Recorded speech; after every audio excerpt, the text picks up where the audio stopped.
제도적으로는 양육비를 미지급하면 양육비 미지급자에 대해 운전면허 정지, 신상공개, 형사처벌 법적으로 할 수 있어요. 그런데 문제는 여전히 양육비 미지급자에 대한 비율이 유의미하게 줄어들지 않고 있다는 겁니다. 왜? 안녕하세요. 가사법 전문 변호사 최선혜 변호사입니다. 지난 8월 9일 국무회의에서 양육비 미지급자 출국금지 요청 기준을 5천만 원에서 3천만 원으로 낮추고 양육비 3회 이상 미지급을 해도 출국금지 요청이 가능해지는 시행령 개정안이 국무회의에서 의결됐다고 합니다. 그런데 여러분, 이런 시행령 개정안이 의결되더라도 달라지는 거 거의 없습니다.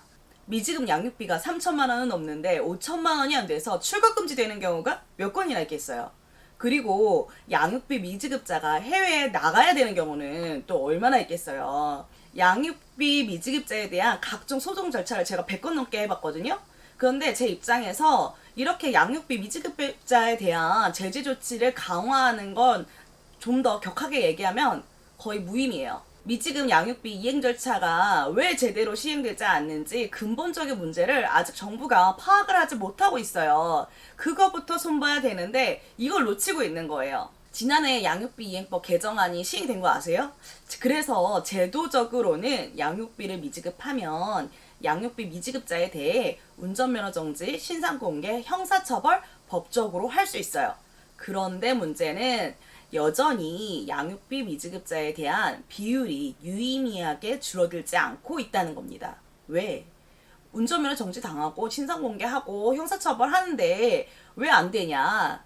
실질적으로 이렇게 운전면허 정지, 신상공개, 형사처벌을 당한 경우가 전체 미지급 양육자 수에 비해서 극히 적기 때문입니다.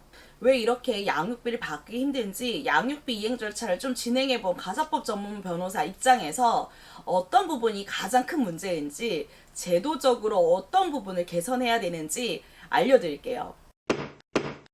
2009년 8월 이후부터는요, 미성년 자녀가 있는데 이혼하려고 하면 협의 이혼이라도 양육비 부담 조서라는 것이 있어서 협의 이혼 시 양육비를 정해야 되고요. 양육비를 미지급하게 되면 별도의 소송 없이 바로 양육비 지급을 강제하는 절차를 진행할 수 있어요. 민사집행법상 압류 및 추심, 강제경매 신청 등 강제집행 절차는 당연히 가능하고 양육비에 대한 별도의 절차인 직접지급명령 신청, 양육비 이행명령 신청 등도 가능합니다. 대기업이나 공기업, 안정적인 직장을 다니는 경우에는요, 솔직히 양육비 지급을 잘하는 편이에요.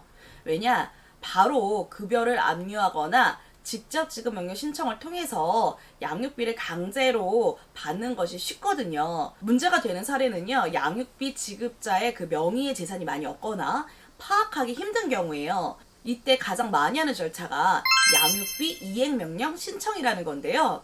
양육비 이행명령을 미이행하면 법원에 감치 신청을 할 수가 있고 양육비 미지급자에게 1,000만 원 이하의 과태료를 부과하거나 30일 이내에 감치를 할 수 있어요. 보통은 감치 명령을 하시는데요. 30일 이내로 구속시키는 거라고 생각하시면 됩니다. 문제는 이 감치 명령까지 가는데 시간이 너무 많이 걸리고 감치 명령이 인용, 승소되기가 정말 힘들다는 거예요. 더 문제는 양육비 미지급자에 대한 운전면허 정지, 신상공개, 형사처벌 이 모두 감치명령 결정까지 받았는데도 양육비 채무를 미행해야 되고 별도의 위원회 심의를 거쳐야 된다는 겁니다. 이 절차가 다 진행되려고 하면 기본 2년 이상이 걸려요.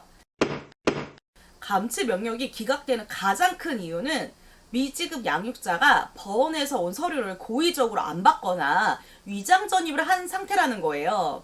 이게 문제예요, 이게. 일반적으로 이렇게 법원에서 보낸 서류를 수차례 안 받으면 공시송달이라고 해서 실제로 소장 등 서류를 받은 것은 아니지만 보는 것으로 보는 절차가 공시제도인데요. 그런데 감치는 일신을 구속하는 거니까 상대방이 안 나오면 공시송달로는 잘 인용을 안 하세요. 특히 이행명령도 공시송달이 되었는데 감치명령까지 공시송달이 된다, 이런 경우는 거의 인용이 안 된다고 보시면 됩니다. 문제는 이행명령 신청은 그래도 어차피 감치명령 신청에서 공시송달이 인용이 잘 안 되니까 인용해 주시는 재판부가 대부분인데 재판부 성향에 따라서 이행명령 신청부터 딱 막히는 경우도 있어요. 제가 진짜 딱 2번 같은 재판부에서 공시송달이라고 이행명령이 기각된 적이 있었거든요. 제가 진짜 화냈던 게 이 사건이 공시송달도 공시송달인데 재판부도 게을러가지고 사건을 2년이나 끊었어요. 근데 이행명령이 같은 날 기각이 된 거예요. 이런 경우는 제가 또 처음이라 좀 화가 나서 이게 사선도 아니고 법률구조 사건인데 즉시 항고까지 했거든요. 제 비용 들여서. 그런데 대법원에서도 안 되더라고요. 그냥 대법원도 이건 재판부 재량사항으로 보시는 거예요. 그러니까 양육비 강제 절차가 상대방이 위장 전입이고 그래서 직접 송달이 안 되면 거의 진행이 안 된다는 거죠. 법을 재판부가 재량 없이 공시송달로 진행할 수 있게 바꾼다. 물론 1심을 구속해야 하니까 뭔가 구제 절차는 있긴 해야 되겠죠. 하지만 주소를 확인할 수 없으면 그냥 바로 양육비 이행관리위원 차원에서 위장 전입으로 형사고발을 할 수는 있어야 됩니다. 우리나라 제도가 실무적으로 보면요. 위장 전입이 발견돼도요. 바로 고발 조치 안 해요. 일단 계도기간 주고 그래도 안 하면 고발 조치 하시거든요. 하지만 양육비 미지급한 경우에는 바로바로 하지 않으면 형사고발 당하고 주민등록 말소 처리되고 이렇게 강력하게 할 방법이 있어야 뭔가 진행이 됩니다. 사실 이혼할 때 어차피 양육비 줘야 되는 거 다 알고 있잖아요. 얼마 줘야 하는지도 다 알고 있잖아요. 그런데 이렇게 법원 서류들이 송달이 안 되고 양육비 안 주는 건 거의 애들하고 면접 교섭 안 하고 연락도 안 한다는 거거든요. 그런데 이렇게 양육비 미지급한 부모들에게 양육비 이행을 강제하는 방법이 복잡하고 시간도 많이 걸리고 재판부 재량에 따라 똑같은 상황인데 결과가 달라지게 나오는 거 이상하잖아요, 여러분. 최소한 가정법원에서 양육비 결정할 때 서울가정법원 양육비 기준표를 참조하듯이 양육비 이행 명령이나 간치 명령의 경우에도 법원이 내부적으로 기준을 정했으면 좋겠어요. 가장 중요한 거는요. 양육비를 더 실질적으로 받을 수 있게 하는 입법안이 나오는 거예요. 재판부는 법을 바꾸지 못해요. 법의 테두리 안에서 판단할 뿐이니까요. 여러분 2년 뒤면 총선이에요. 제가 봤을 때 법을 개정하는 건 국회의원들의 일이고요. 국회의원들은요, 지역구 시민들의 의견을 가장 많이 신경 쓰시는 것 같아요.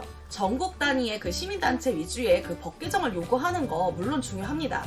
하지만 조직적으로 내가 살고 있는 지역의 지역구 국회의원 후보자에게 양육비에 대한 법률 개정안을 정책에 넣어달라고 하시는 게 더 빠르실 수 있어요. 당장 내 표와 관련이 있는 시민들의 의견에 더 기울이시는 편인 것 같습니다. 오늘 제 영상이 도움이 되셨다면요. 좋아요, 구독, 알람, 댓글 부탁드릴게요.